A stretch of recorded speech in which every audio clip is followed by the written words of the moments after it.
ኢንዱስትሪ እንዲቋቋምና የኢንዱስትሪ መስፋፋት እንዲበዛ ለህዝባችንም ለውጭ ሀገርም ጥቅም እንዲሆን በየአይነቱ ኢንዱስትሪ እንዲቆም ነው የምንፈልገው። It is our desire that the development of industry in Ethiopia be established in such a way as to be beneficial not only to the country itself but to those people who invest their capital within our empire. ሀገራችን እኛ እንደምናስበው ለማናቸውም ኢንዱስትሪ የተመቸ ነው። በእርሻም በከብትም በማዕድንም በሁሉ ነገር Your Majesty, what role can Ethiopia play in the Cold War against communist aggression?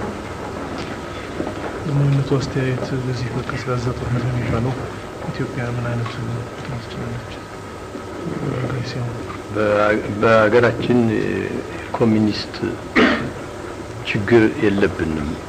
በሌላው ዓለም ግን እንደምንሰማው እንደዚህ ያለ ችግር መኖሩን ሰምተናል።